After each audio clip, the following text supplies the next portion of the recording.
Thank you. Appreciate y'all being here. Dr. Eastman, in looking at page 2, well, it's page 2 because you had a cover sheet, but talks about you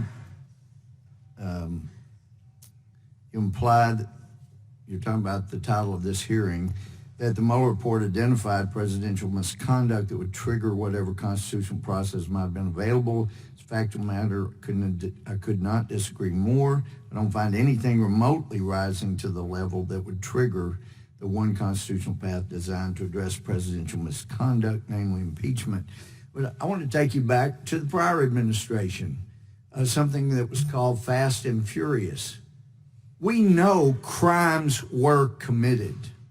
We had people within our Justice Department who forced people to sell guns that we knew the sales constituted a crime because we knew they were going to end up in criminal hands, and they were required to do it, and we know at least one federal agent was killed as a result.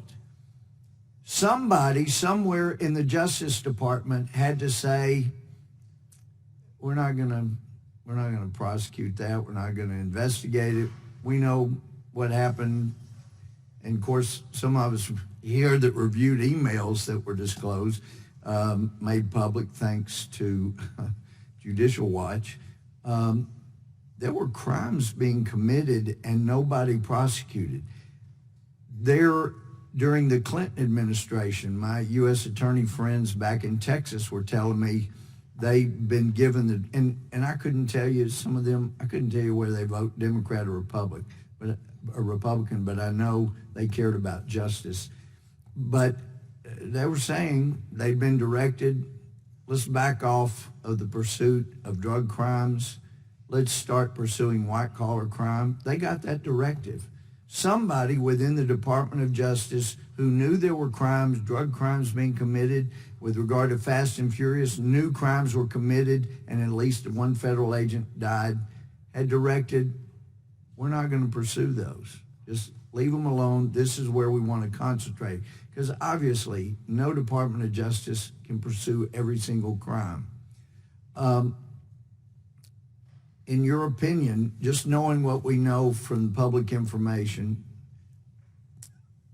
would you say Eric Holder or President Obama, his boss, obstructed justice? Congressman, I think there's an important distinction to be made here between prosecutorial discretion and shielding high-ranking officials.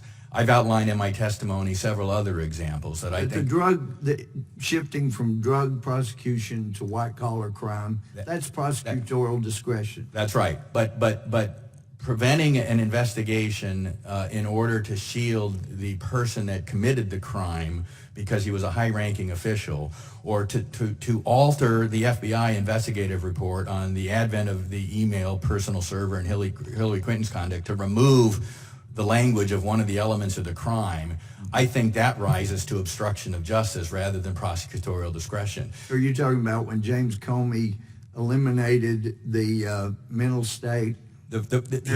He said mental state was an element. It was not. The FBI original draft of the report called it gross negligence, which is an element of the crime. He changed that language in order to avoid the element of the crime. That's not prosecutorial discretion. I think those things do rise and have an intent to obstruct or interfere with the investigation. That brings up another issue. You know, Mueller was required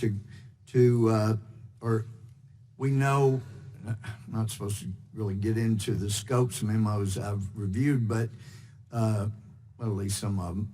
But we know publicly he was allowed to pursue crimes that came to his attention during the investigation.